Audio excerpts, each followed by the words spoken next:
Hello अस्सलाम वालेकुम, welcome to my channel rajaziskills.pk। और मेरी वीडियो आज कंप्यूटर की जनरेशन पर है कि कैसे आप अपने कंप्यूटर और लैपटॉप की जनरेशन को फाइंड कर सकते हैं। जिस बंदे की बेसिक इंफॉर्मेशन ज़्यादा स्ट्रॉन्ग होती रहती है उसको एक्सपर्टीज बनने से कोई नहीं रोक सकता। तो चलिए आइए आज अपनी वीडियो का आगाज़ करते हैं बेसिक इंफॉर्मेशन से। कंप्यूटर की generation, actually computer generation history. सबसे पहले जो आपका कंप्यूटर था से स्टार्ट हुआ और 1946 टू 1959, और ये किस बेस के ऊपर बना था? ये वैक्यूम ट्यूब बेस था। आपके सामने इतनी इतनी बड़ी ट्यूब्स नज़र आ रही हैं और इस कंप्यूटर को ज़्यादा जगह दरकार होती थी, तो ये वैक्यूम ट्यूब बेस था। नेक्स्ट मूव करते हैं नेक्स्ट स्लाइड के ऊपर। अब सेकेंड जनरेशन और थर्ड जनरेशन। ट्रांजिस्टर बेस थी 1959 टू 1965। मॉडल इसका ट्रांजिस्टर कंप्यूटर का IBM 1620। और फिर उसके बाद हम थर्ड जनरेशन की तरफ आते हैं, जो कि एक्चुअली ये हमारी बेस है। इस वीडियो के बनाने का मकसद ये था कि हम कौन सी जनरेशन में फॉल करते हैं और कौन सी जनरेशन को आगे उन्होंने एडवांस किया है और अभी तक कौन सी जनरेशन से आगे हम मूव नहीं कर पा रहे। तो इतनी ही ज़्यादा यहाँ पे एडवांसमेंट की गई के ऊपर, और इसका दुरानिया है 1971। 1972 भी आता है इंटरनेट के ऊपर, और इसका सबसे फेमस कंप्यूटर है जी IBM 360 सीरीज़। फिर उसके बाद थर्ड जनरेशन की ही आगे हम बात करते हैं। थर्ड जनरेशन के बाद फोर्थ जनरेशन और फिफ्थ जनरेशन स्टार्ट की गई, और fourth generation actually third generation की बेस के ऊपर बनाएगी। तो सर्च करते हैं तो जैसे आप फोर्थ जनरेशन की तो वहाँ पर लिखा है VLSI। सो VLSI और stand for very large scale integration. Integrated circuit की ही बेस से आगे एडवांस किया गया और इसका मॉडल है स्टार 1000। फिर उसके बाद fifth ultra large scale integration. Laptop और डेस्कटॉप का ज़माना शुरू हो गया। चीज़ का इंसान का जिस तरह एक पूरी बॉडी का दिल होता है, तो वो सारी ही इंसान की आगे काम को वर्क को है वो है कोर। ठीक है, और कोर एक्चुअली किस में होती है? प्रोसेसर में होती है। What is a core in computer language? Processors capabilities of processing, in other words how much work it can do. If your processor has more cores than the computer, more powerful to respond more instruction।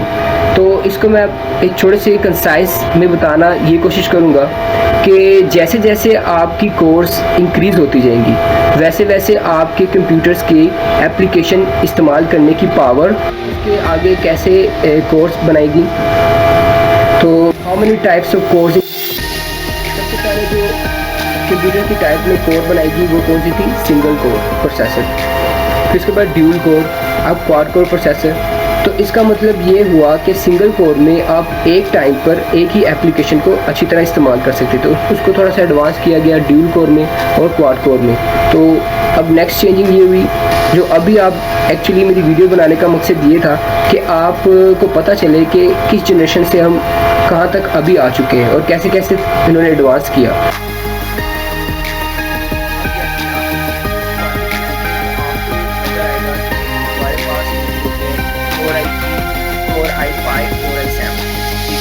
अब Core i3 actually क्या होता है? इसके पास दो processor होते हैं।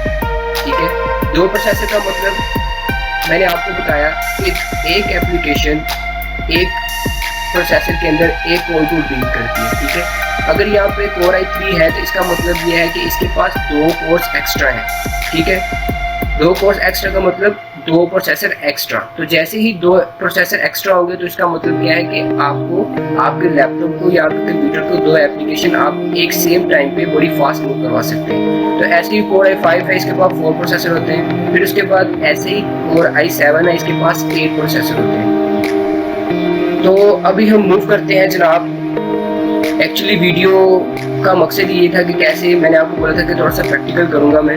तो practical में ये है कि यहाँ पे आपको मार्केट में जब भी आप जाते हैं लैपटॉप परचेज़ करने, तो बेनिफिट की बात ये है कि आपको पता होना चाहिए कि मुझे कौन सी कोर है मेरे पास और कौन सी जनरेशन है। ठीक है, जनरेशन जैसे जैसे बढ़ती जाती है वैसे वैसे आपकी वर्क एफिशिएंसी और टर्बो बूस्ट की फंक्शनैलिटी को ऐड कर देते हैं, क्लॉक स्पीड बढ़ जाती है। तो इसलिए फ्रेंड्स मैं आपको दिखाता चलता हूँ कि कोर i3 की जो फर्स्ट जनरेशन है, इसकी जो स्टार्ट में होगा उसके 3 डिजिट्स होंगे, ठीक है।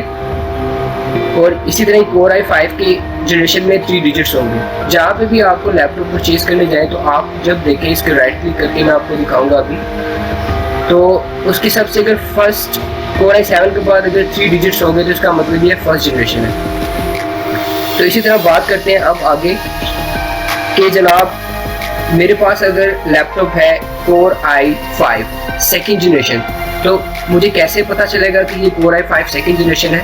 तो जनाब ये देखिए, कोर i5, ये i5 है और इसके बाद ये 2 लिखा आ रहा है। तो यहाँ पे स्टार्ट वाले डिजिट्स को आपने देखना है। अगर यहाँ पे लिखा होगा 2 तो इसका मतलब क्या है कि ये है सेकेंड जनरेशन। अगर यहाँ पे लिखा होगा 3 तो यहाँ पे क्या है, इसका मतलब ये है कि ये है थर्ड जनरेशन। तो इसी तरह आगे इस जैसे ही फर्स्ट से आगे मूव करेंगे तो आपके पास 4 डिजिट्स होंगे। Second generation to last generation always 4 digits. ये देखें, ऑलवेज 4 डिजिट्स। तो अभी मैं आपको प्रैक्टिकल करके बताता हूँ।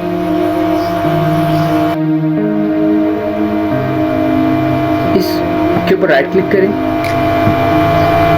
राइट क्लिक करने के साथ ही आपको देखेंगे कि कोर i5 यहाँ पे क्या लिखा हुआ है 2। तो इसका मतलब क्या है कि मैं कौन सी जनरेशन यूज़ कर रहा हूँ, सेकेंड जनरेशन यूज़ कर रहा हूँ। तो फ्रेंड्स, जैसे जैसे जनरेशन इंक्रीज़ करती रहती हैं उनके फंक्शनैलिटी और बहुत सी ऐसी चीज़ें ऐड कर दी जाती हैं, ठीक है, ताकि आप काम अच्छा कर सकें और बहुत ज़्यादा एफिशिएंट वर्क कर सकें। तो नेक्स्ट मेरी वीडियो में आपको इंशाल्लाह और वैसी बेसिक इन्फॉर्मेशन मिलेंगी। और अभी जनरेशन जो है वो क्वांटम कंप्यूटेशन और मॉलिक्यूलर और नैनो टेक्नोलॉजी के ऊपर होगी। तो thanks for watching my video.